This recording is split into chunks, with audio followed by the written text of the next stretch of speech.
Live. Check. Are we live yet? I guess so. Yeah, okay. Welcome to the Dodgems Discovery stream, everyone. Welcome to our little jungle hut here. We are here to find diamonds in the rough and nifties in the wild. And today we have a very special guest, very dear friend, Marijn Kavelaars. He will give us a little tour. Hey Marijn. He will have a drop with us, an NFT drop, and we get to know him a little bit because he's quite the interesting character, I would say. So, Marijn, welcome a lot. Thanks for coming, and everybody else for joining us here on Twitch. Welcome. Welcome, everyone. So, on the stream, we already see your website a little bit. Yeah. I can scroll around a little bit. You can see it as well, and it's super interesting the stuff that you do. Like it goes from canvases to rooms, and here we see you yourself with a little bit of shorter hair. This is where is this at actually? I mean, where are you at right now?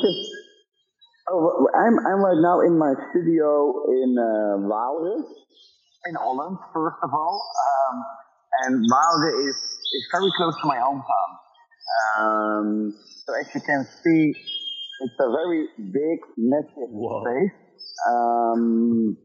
And for me, it's very comfortable working here because it's very quiet, very chill. So it's a very good place for me to work instead of Amsterdam because there's always busy, a lot of people. So for me, purely to work is a perfect place. Nice. Yeah, maybe later you can give us a little tour in your studio. But first, we will share your website in the show notes.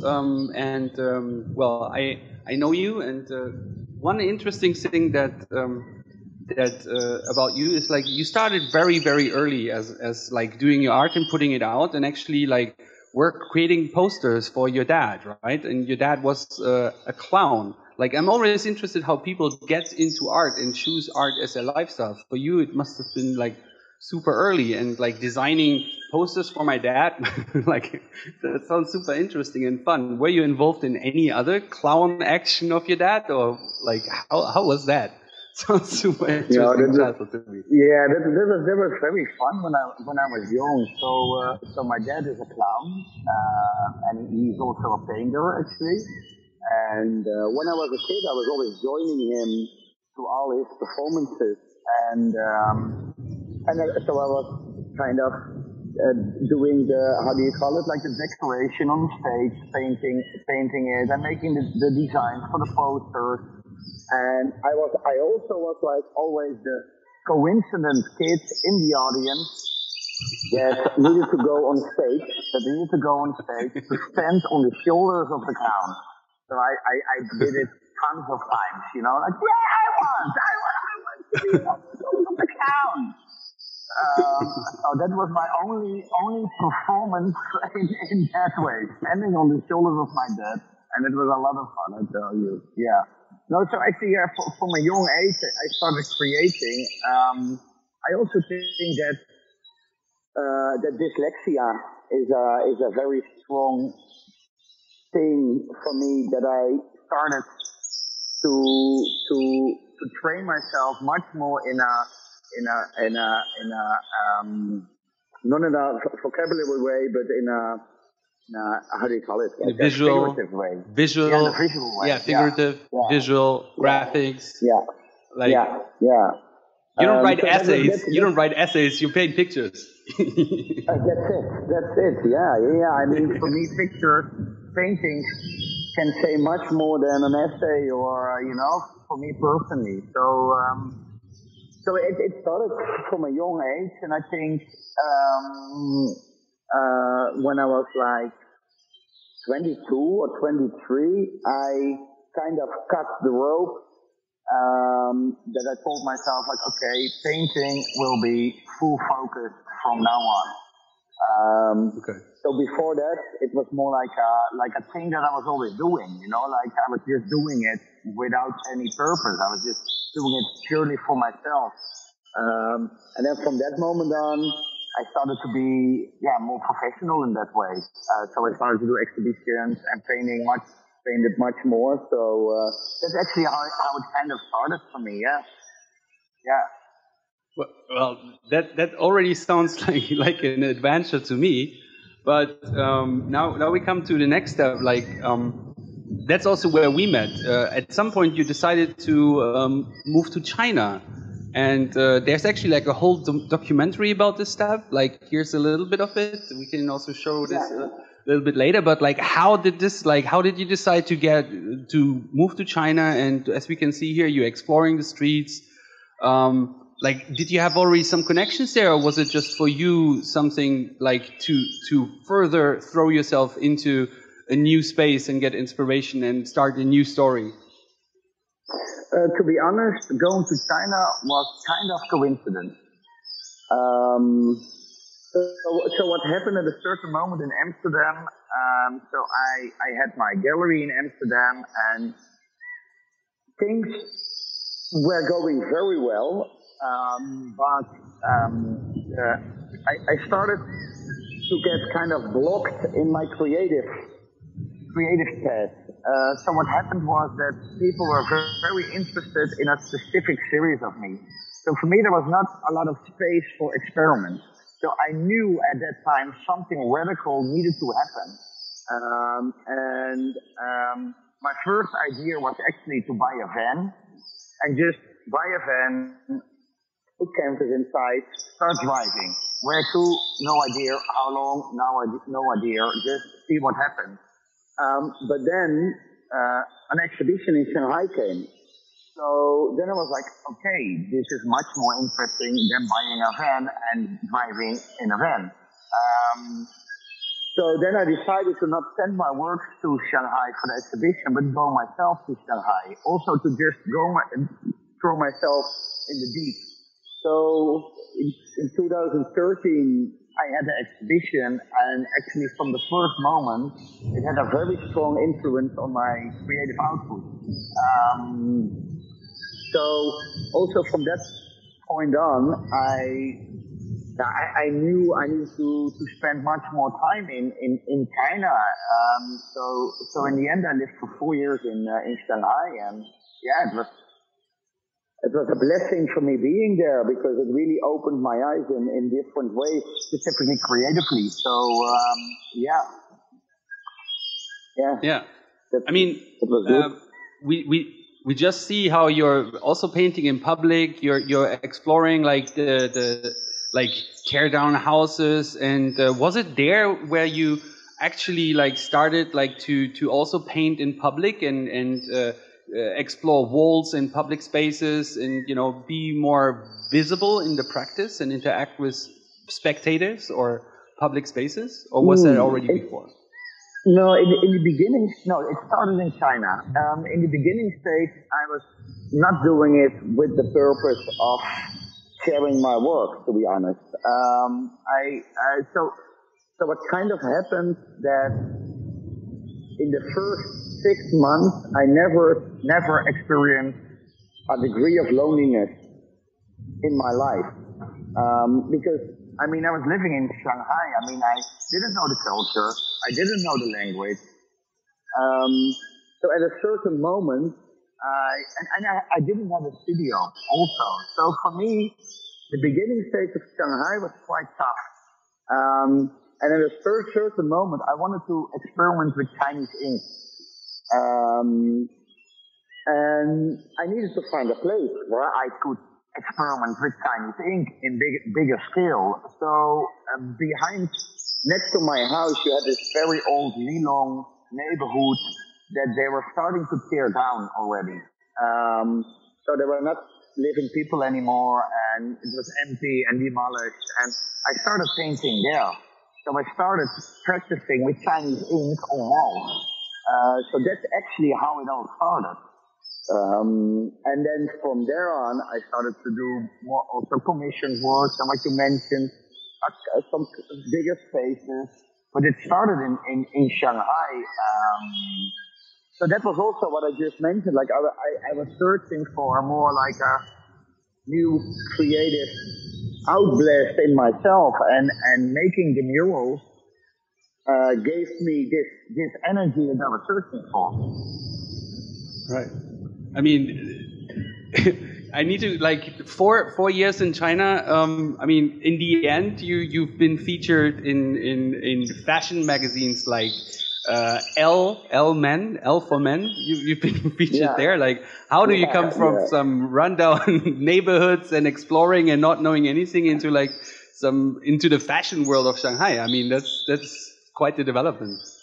How did that happen? No. At a certain moment, my girlfriend at the time, she had a clothing shop, and I did a collaboration with a brand. So out of the blue, I was in fashion. You know, like this, yeah. I mean, it just happened actually. I mean, and then also the clothing brand was very well received. So actually from there, I ended up in the L-Man China. Yeah. What a nice adventure, man! Like, but it's I mean, we watched now a little bit of this nice documentary that we had here with I mean, Adam Underwear. We can share this in the show notes. It's like, I think here we see. I need to share this again. There's a little bit of the fashion show, but yeah, it's a really nice documentary. We will share this later. But I mean, you do a bunch of crazy stuff. I mean, you created your own alphabet. Like, you already were touching shortly about like your dyslexia. Like, for people that don't know what dyslexia is, or maybe not native speaker, maybe you can explain this a little bit. And how did you start like developing like an alphabet? To me, like I saw this has something to do with you being in China and that you're developing your own characters, because like everything in the Chinese culture is like based on pictures, on ancient pictures, and they develop their language like this. And I saw you develop your own thing, but it seems to have like a really personal touch. Yeah, it's true. Dyslexia, for me, like when I read, I mix words all the time. The reading for me is very complicated. Of course I can read. I'm not stupid, but is the connection still good? Yeah, we can hear you. Yeah. So what I already mentioned, like, this is what I read, you know what I mean? And so the alphabet actually, so good luck when you are not very good with languages, good luck in China, you know? Because the language to learn for me is extremely complicated. So at a certain moment, I visited, the Lijiang province. And I forgot the name of this city, but they used over there. They still use this very old Asian script called the Dongba script, very pictogrammic. So when I saw that, it kind of made sense for me, you know, like why we don't use this script all over the world, because that would make everything much more easy for everyone, to be honest. So actually from there I started thinking about it, and the alphabet, I can show it here. So over here I have a painting with the alphabet on it. So it's inspired by two things. So what I just mentioned, the Dongba script, and also I made a script when I was very young, when I was a kid, and so it was my secret language, and I only told my best friend, like, this is the way how you can read it. And actually, it's inspired by those two facts. And what I also really like is that I could use text in my paintings that no one was able to read. And that's what I really like about it. Yeah. Yeah, so this is LV, it's an ABC. And yeah, it's a mix. I really like the organic forms from it. And you everywhere see like the K, you see them all coming back, but in a very abstract way. Right. So yeah. Man, like, show us a little bit more of your studio. This looks like super interesting. Like, I want to see some of your We will look at your NFTs in a bit, but I really like the space there and the stuff. See how you're working, what you're working on. Yeah, right now. So when I create, I mainly work on several paintings at the same time. So as you can see over here, my studio. So right now I'm working on this piece. This one is almost finished actually. Yeah. And this one. And right now I'm working on two series that I'm mainly focused on. So it's this series. Yeah. And like heads? This series called they're all heads, and this series called Soms. If you translated it directly, it says sometimes. So Soms means sometimes. And this series actually it's inspired by an old series of mine. And I started with this series in Corona times. And the idea behind the work is actually the fact that everyone has his own Corona story, you know. And what happened with me was that I was doing so many things that in the end of the story I was doing nothing. So I was doing sometimes this, sometimes that, sometimes. So this figure, this is sometimes, and all the paintings, they start with sometimes. So translated, so it says in Dutch, sometimes soms in the slipstream van de goden, and it says sometimes in the slipstream of the gods. So this one called, for example, soms ingelijst. It means like sometimes framed. Soms weer te lang blijven hangen. Sometimes, I don't know the good translation for me. Give me 1 second. I like also man, I love it. Yeah, I like to create this series as well. It's a fun series, and I'm very happy with it. Okay. Yeah. So the translation is sometimes lingering too long. Sometimes lingering. So they all have like those kind of names. And then, so that's what I'm working on mainly right now. And then a total different series, to be honest. But I really like making it as well. It's an abstract series. So different. I mean, the Corona pieces, they're like sometimes it's a very long, sometimes you have the black frames, which is kind of like giving you a hard contrast, but also some heaviness to it. It was a heavy time, and now you're coming out of this time when you paint like bigger paintings, you know, you're expanding a little bit, but they're super light. I see a lot of white being there, a lot of like, you know, space. You give yourself a lot of space, and I think that reflects a lot what people like now go through, like after this kind of like long time ended. It's true. I mean, and for me, it takes for me a lot of courage to leave so much white space open, you know. So for me, there's a lot of power in those works. Simply, because I'm kind of showing some absolutely. Decisions. I'm happy. These are decisions. It's great. Decisions. I like that. Yeah. I like that. Yeah.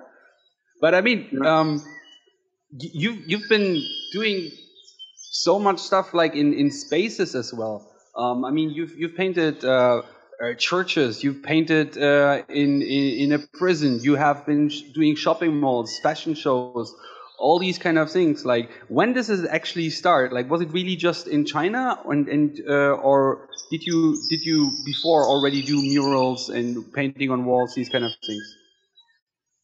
No, the painting on walls started in China. Okay. And now can I put you in every space, and every space is kind of giving you a message how you can work with it, or does the space need to have a special atmosphere or a meaning? Yeah. Like I said, a church, a prison, and then you can work with that kind of message or atmosphere. No, so the important. The space is important for me. Right. So it should have like two different aspects can play a role. Either the space will be demolished. So the good thing when you do something with a demolished space, that it doesn't matter what you do, so you can take all the risks you want. So that's what I like a lot. Or it needs to be like a special place, a space that has already like a life before. You know what I mean? Like there was already a lot happening in that space. It can be positive energies or bad energies. It doesn't matter. Just it should be like a rough space, and that really attracts me. So, for example, the church.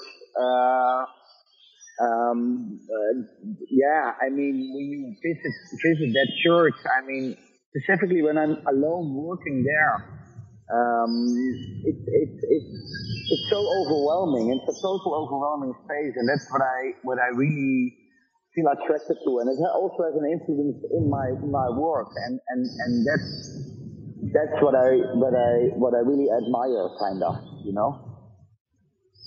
Yeah, I'm just showing people.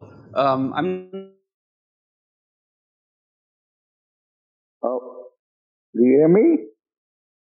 The connection is. Oh, I think the connection is lost. I My can hear you. Is lost. No, yours is wonderful. Martin is back. Yeah. I can hear you guys. I can hear you guys. We are back on track. Yeah.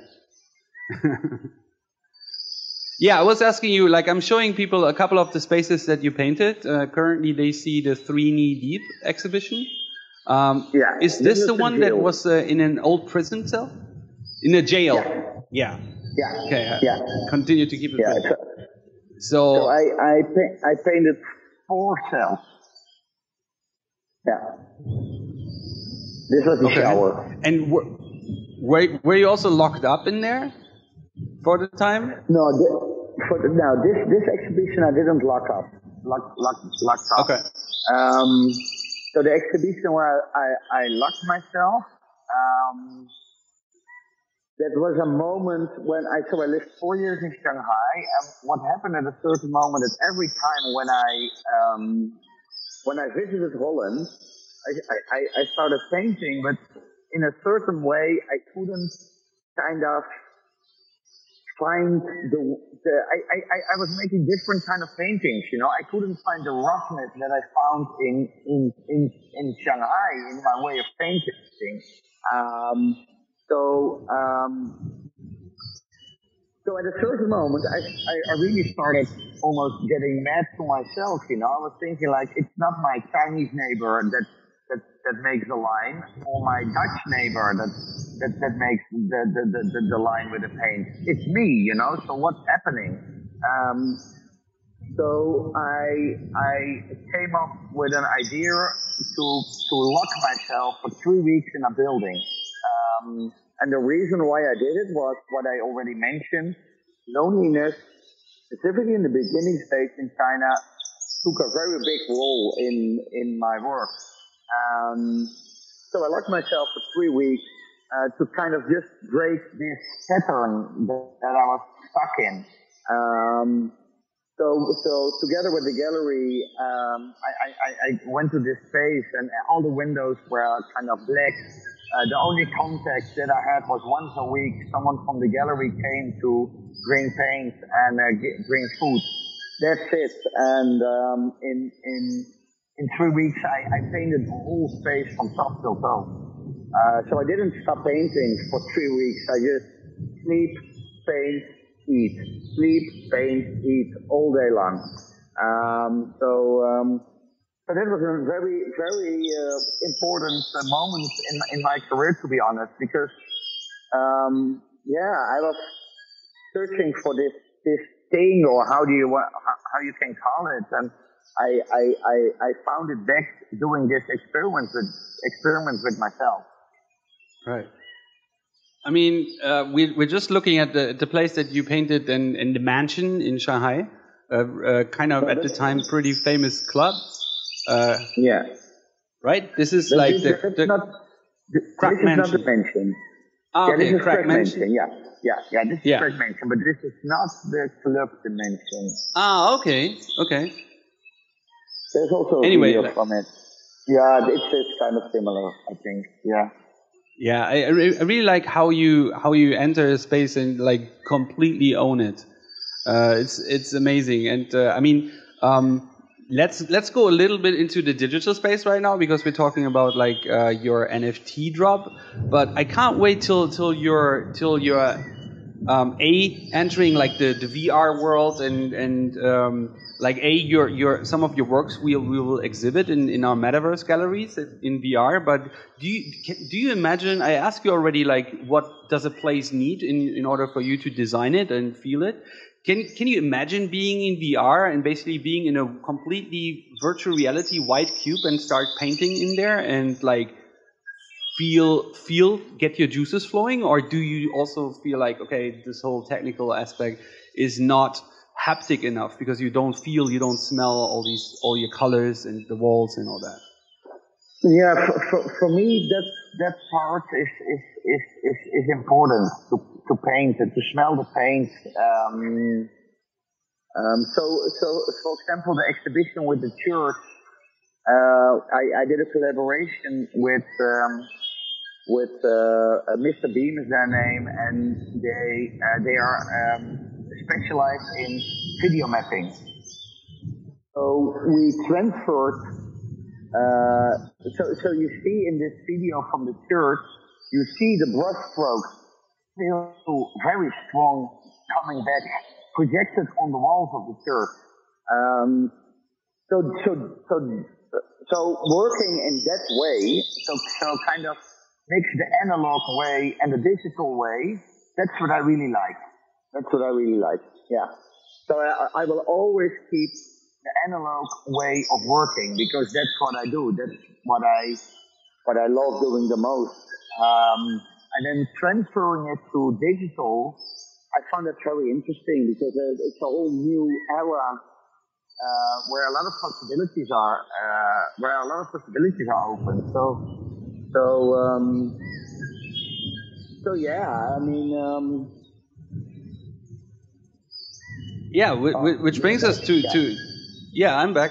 I was listening. Sounds interesting, and like, I mean, we've been involved with the process that you went through, the paintings that you did.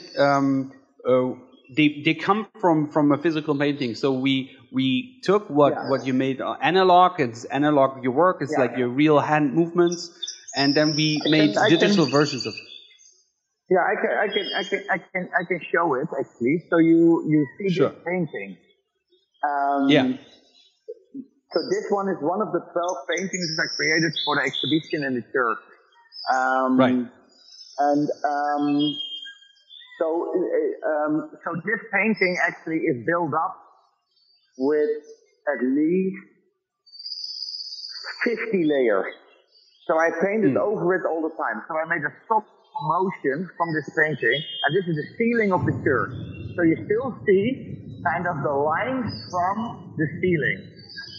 And I started using it as a stop motion. So for every line I made, line, photo, color, photo, green, photo, etc. And that we transferred, that we digitalized. So in that way, we kind of still kept the analog, the very strong. Yeah, this is the video. Yeah. So this is the ceiling. So you see already like the doodles right now on the ceiling. So it's exactly this painting, but I painted over it, you know. So you see like the images, but I painted over it. Right. Really, we can a little bit so people can see the actual installation. Yeah, is it going? Yeah, it's my. Huh? Just talking about like Mike in here in good old China, and that it never breaks down on a live stream, but we should have never talk about this. Well, give it a second for everybody that's on the stream right now. We can link about Marijn Kavelaars .nl. How do you pronounce the name? I keep buttering your name. I feel it's Marijn Kavelaars. You're doing it quite well. Yeah, you're doing it quite well, Martin. Yeah. Thank you. It's Merijn Kavelaars. Yeah. Kavelaars. Yeah. Yeah. And in China, they just when I introduce myself in China, I just say M. M. Just say M. Yeah. Just M. Yeah. Yeah. Yeah. That's significant. Yeah. And my Chinese last name is Kavelaars. And I'm pronouncing it totally wrong, I guess. But it's just a phonetic way how you pronounce it in China, like Kavelaars. Yeah, Kavelaars. Yeah, yeah, that's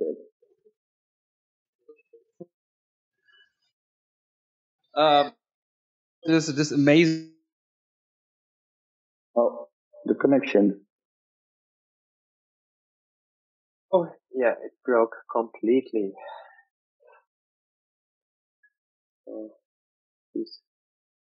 He's gone from the stream. Let's wait a few seconds. Oh, he's gone. Yeah. Yeah. So are we still online now or not? Yeah, we are still online because I'm streaming it from my PC. And he's back. Hey guys, I'm back. Yeah. There he is. There he is. Sorry about that. That's life. Yeah, my VPN. I need to switch off the VPN. So yeah, I can't play the song, play the church video, but it's fine. Let's take a look at the NFTs that you just put out or that are going live on the next Sunday. And it's your Genesis drop. So we see two pieces here, Shangband and Pandami. So let's take a look at Shangband first. Yeah, if you go to my website in the start page, you see a mural I painted, and actually that's the mural where Shangband is created. So Shangband is an abstract work, and it's the direct translation of Shangband is actually Shang from Shanghai and Band from Brabant. So it's kind of Shanghai and Brabant, where I come from, mixed together. So the colors I used are inspired by those two places for me. And I think it's a strong piece for me at that time, and it also kind of opened the door for me for a new kind of way of working. So if you look to this piece, for example, it's kind of inspired also by Shangband, and yeah, I'm looking forward. I'm very curious how people will react on the NFT. Yeah. I mean, I really like it. I mean, I like your physical works already, but like seeing them animated, like it just gives another layer of the playfulness and the playground that you're creating there. See all these like little tiny things develop and interact, and you know, I always see like, I mean, for me your work is between like abstract and figurativism, you know, but it's just layers and then it's line, and like the way the animation is done is just beautiful. I really like this piece. Yeah, me too. Congrats already. What I also really like about the piece is that it's I mean, you can look to it endlessly, actually. I mean, yes. And it will kind of all the time you can kind of drown in it, and that's what I specifically very like about that piece. Agreed. And for everybody that wants to grab one, better watch out. I mean, mark in your calendar on Sunday, the 17th, coming up Sunday, 16 UTC. There are only 20 ones available, and 10 EOS. It's $45 at the moment. Hopefully the price of EOS goes up a little bit. So, because we agreed on a $50 price. Yeah. But anyway, that's crypto. Yeah. So here you see the countdown, and let's take a look at the Panda Me, which is also like an interesting piece. Actually, Jana on the stream helped you doing the 3D model and the animation. I'm very happy. She did a great job. Yeah, I also like it a lot. I mean, there's an interesting aspect to it where your lines are always like kind of like rough. You talked about yourself that you're looking for the roughness in your work, and you even isolate yourself to go to these extremes so you can produce these roughness. But like the panda itself is kind of like cute and almost fluffy and round and well shaped. So I really like this contrast that is giving. How did you come up with the panda itself? I mean, like I can imagine that like being in China, the panda is like a super popular animal, and everybody has panda hats, panda gloves, panda everything. Especially where I am in Chengdu. But like how do you feel about like this contrast, like of roundness and roughness? To be honest, I'm always searching for. I don't know the English word for it. Like the extremes from both sides. It's the same that I'm making those abstract works here, and then I'm also making the other theory. I mean, they're also opposites almost. Right. What I like about the panda is that it's very polished at one side, but the illustrations are quite rough. So you have constantly this contrast, and why the panda is what you mentioned, like not that rough, is that I illustrated it. So I made it with marker, not with a physical paint and a physical brush. I did it with marker. So that's why it's more tight. You know what I mean? It's more. I find it very suitable for the panda as well, because the panda is already very smooth. So I experimented in the beginning stage to work very rough, but I found the more subtle way much more suitable for the panda. And then for me, a panda, the animal itself is also like it can be rough, but most of the time the panda is very chill and relaxed. So that's why I decided to work in this way. Yeah, I just realized that I didn't screen share. Actually, I was looking at the paintings while we were talking about them. Thinking that everybody... So we need to do the whole thing again? The whole show again. No, so there's a very... So for me, the panda is very balanced. Yes. There's a good structure in this work, and I like it a lot personally. Well, balance is like black and white, yin and yang, like hard and round. That resonates a lot with me. Because other people didn't see the Shangband work, I will also go quickly to that one. So, because we talked a lot about it a little bit, but I also want to people see this beautiful piece of work here. Yeah. We talked about like how smooth, like how vivid your works anyway are, but with the animation, like you can, as you said, like you can look for it forever, and even more like on your website you say your motivation is to create worlds where you can get lost in. So that's like here multiplied. Exactly. Yeah. So yeah, I'm super happy with both of these NFTs. Super excited for Sunday. 17th, 16 UTC on the Atomic Hub. Say one more time. Sunday, October 17th, 16 UTC on the eosatomicHub.io. We shared in the show notes later. Boom, baby. Boom. Live from the jungle. So yeah, but this is one thing. Like, I mean, we need to say this a lot. Why it's where and when.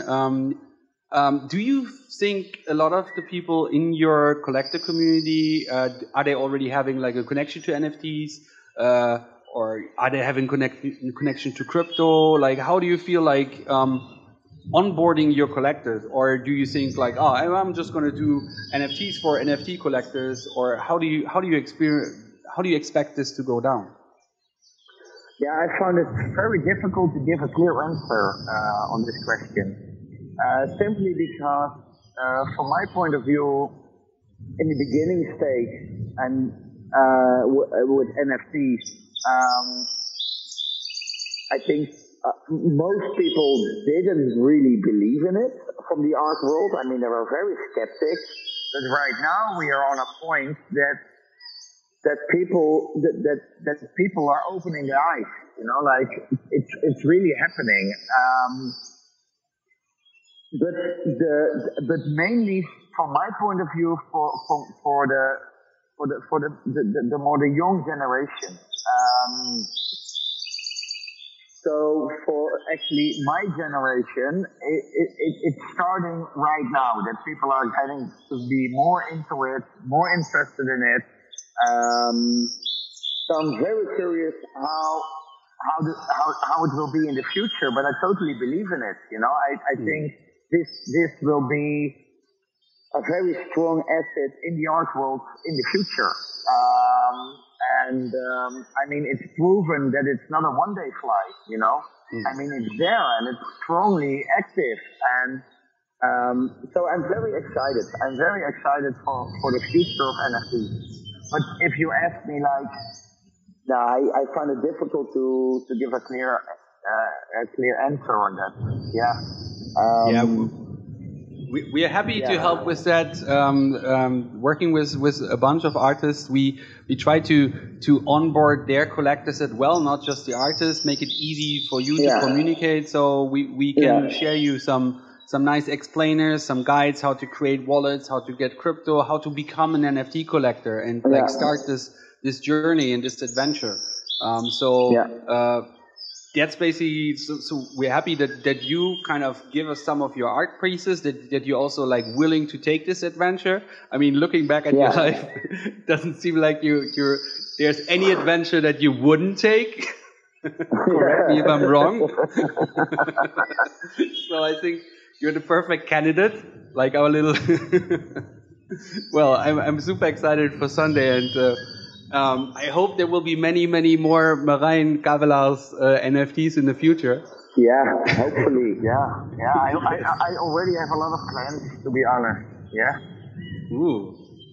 Do you want to let us know a little bit, or are there still secret in the in the box kind of plans?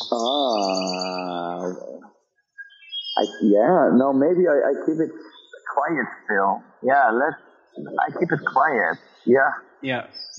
Because then we can have you on the stream again. But exactly. I like exactly. Yeah. Maybe some more with animals, but it will be a surprise. It will be a surprise. Let's see. I agree with that. I agree with it. Yeah. So I'm basically pretty much through with my questions. We don't want to make these interviews so too long, but also we want to give a chance to the people that are in the chat or following, if there are any questions towards you directly. Jana, is there anyone, or also like if you want to address anything else? Did I miss something? Do you want to like greet someone, your mom and dad, or someone? Maybe just say hello to the whole of China because I'm not there, and you are there. You're in Chengdu. Say hello to all the pandas and. That I will definitely do that. I will definitely do that, Marijn. Every one of them. Every one of them. All of them. All of them. I want to, 1.3 billion people. Say hi to me for me, please. Awesome. I will do. Cool, Marijn. Super happy to have you here. Jana, thanks so much for managing the stream. I'm super excited for this drop on Sunday, October the 17th, 16 UTC on eosatomichub.io. We are on the landing page, baby. You could be a rapper, man. You could be a rapper, Martin. Huh? My secret. Are you already working on it? Yeah, that's another alter. That's another one. Yeah. That's not me. Yeah. So, again, thanks for everyone coming in. Make sure to grab yourself a Shangband or a Panda or both of them. 21 only. If I were you, I should buy two. Both of them. Yep. Yeah. Yep. Probably. And keep on following because there will be more. You got it from the master himself, Merijn Kavelaars. Thanks so much for coming. Thanks, everyone. Cool. And make sure to tune in once again when we're here, like discovering diamonds in the rough and nifties in the wild here at the .gems Discovery channel. Bye-bye. Bye.